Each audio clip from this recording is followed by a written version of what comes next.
Welcome to the Know. I'm Ashley Jenkins. John Reisinger. No Man's Sky's had a bumpy launch over the last couple of weeks, in case you hadn't noticed. Between missing features, fan disappointment, and a really, unfortunately, buggy PC port, it's not much of a stretch to say that Hello Games and probably the gamers as well were hoping for things to go a little differently.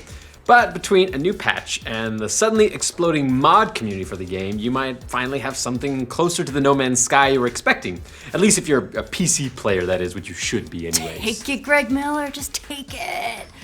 Just 1 week after PC gamers reported loads of crashes, bugs, and an overall kind of broken experience on PC where you had to go in and disable G-Sync in like an INI file, like manually editing files in order to change settings. Hello Games has launched a patch that will supposedly fix the majority of issues that players have been having with the game. Lest you be concerned that the game's problems were crazy widespread, developer Sean Murray declared that they were affecting just a very small portion of players. Murray tweeted last night, even though less than 1% of players have raised support issues, we're going to resolve roughly 70% of them this week. So those 20,000 negative reviews and loads of people reporting issues all over the internet, it's not a significant number at all. To be fair, Murray did note that given the amount of people who bought the game, that 1% does turn into a fairly sizable group of people. He wrapped up his series of tweets by saying, "We're totally focused on customer support right now, then we'll move on to improving and adding features to the game." We don't know what all is fixed in the patches. Patch notes are still inbound in spite of it coming out yesterday, but it's probably safe to say that it does not include all the hopes and dreams Hello Games left out of No Man's Sky in the first place. Just a couple little tech things. Yes, few little features. However, Murray did assure players that the patch should improve the game's frame rate at low specs for PC players while improving overall stability for the PS4 version. The patch will be available for console as soon as it's approved by Sony. While updates to the PC port from Hello Games are all well and good, a lot of players aren't content to wait around on the company to fix it. They've already started the arduous task of improving the game themselves. Over the last week, a prolific modding scene has begun to emerge around No Man's Sky, with players digging into the game's code to take it all apart and put it back together again. I wonder if they'll have like extra bolts. That's always happens, right? There's always like an extra screw and bolts, and you just. Do you think modding is like putting like IKEA furniture together? Is that what you think? Is it not? I assume it is. I mean, mods are made out of pressboard, right? And they're mostly Swedish. Maybe they'll create a universe like the game we were always shown in the trailers. Look, if the developers won't do it, the fans will. If Bethesda's taught us anything, it's that. Yeah. While many developers relish the creations of their game's mod community, Murray, unfortunately, has expressed in the past that he's not completely keen on the idea of people futzing around with his baby. Back in an interview with Game Informer in 2014, Murray said, "I almost feel like we need to give them the modding tools. Otherwise, then they're just going to start making them, tearing apart your game. That's what I have more of a fear of."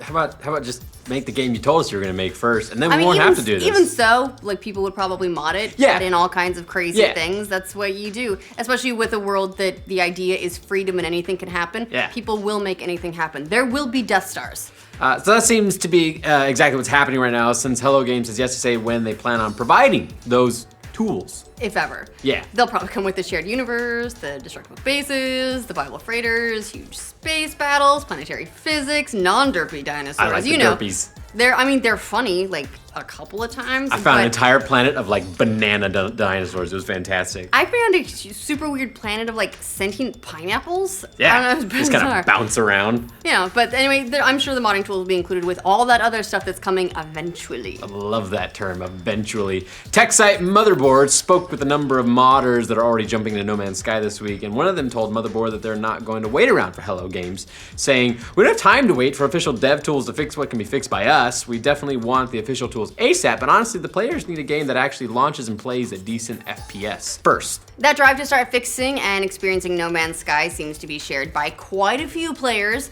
According to the creator of NoManSkyMods.com, his website saw a sudden spike of over 800,000 views earlier this week, which quickly took his website offline.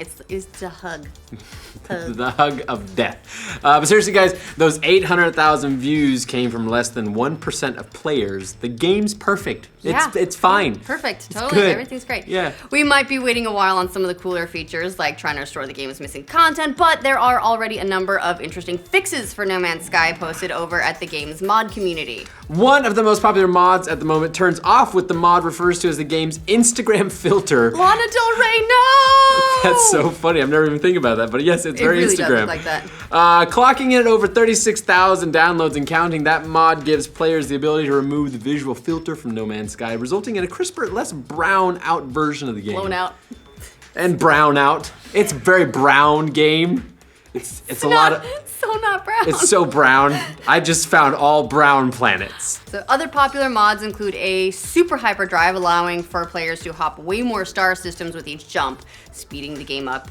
In general, seems like it's going to be a pretty big trend. Another highly downloaded mod gets rid of the annoying interact button that requires you to spend several seconds holding down that button before taking any action in the game, including navigating a menu. Yeah, I also discovered that with the audio button, if you take down sound effects, it doesn't reduce that AI's voice. She'll scream at you no matter what. That's because you have to listen to her. Inventory full! You never listen. Like, she's crazy about it. And then there are mods that help with the game's overall UI, like an improved icon system to help you make sense of where the hell you're even going, and disabled audio notifications. Hey, I need that. That's the one you need. Or replacing sounds with Rick and Morty's Wubba Lubba Dub Dub. I did see that one. That's pretty awesome. That's another thing we need as well. It's interesting to see what players are gravitating towards, and it kind of makes you wonder why Hello Games didn't anticipate some of these things in the first place. Like saying levels are low at 75%. That's not low. It is not low, it's high. Moving on. After the launch of the PC version, there were quite a few accusations flying around that the game wasn't given proper QA treatment. That basically happens after any problematic launch, but these specific accusations were given new life when Murray posted on the game's blog that they'd hired a brand new QA team to test the game on PC. Prior to launch, only Sony's team had QA'd the game. Can't imagine they would have paid much attention to the PC port at that point. Probably not.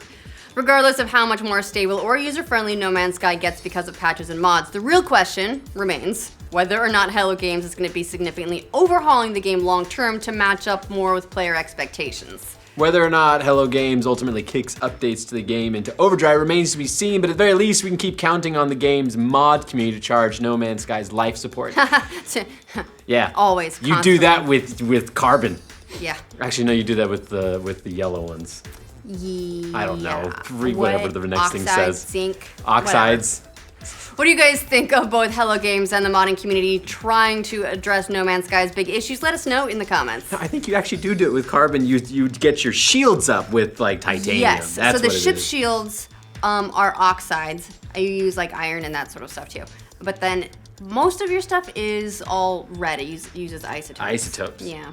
Hey, for future updates on No Man's Sky, like this video and subscribe to the Know. Actually, in the comments, you should put what kind of mods you want. Yeah. Does it fix it have they fixed it that if you like brush up against like a meteorite, your spaceship won't just magically get like phased into and just start spinning around? That's only if you hit one of the big ones. It's actually pretty funny. You can also bounce off the space stations. I like to skip myself off them sometimes. I'm talking literally in a planet, like touching one of those floating things, and then my spaceship is just like flying around. Fix that. My ship always flies over the top. It won't fly under those. Yeah. It's bizarre. I beat it.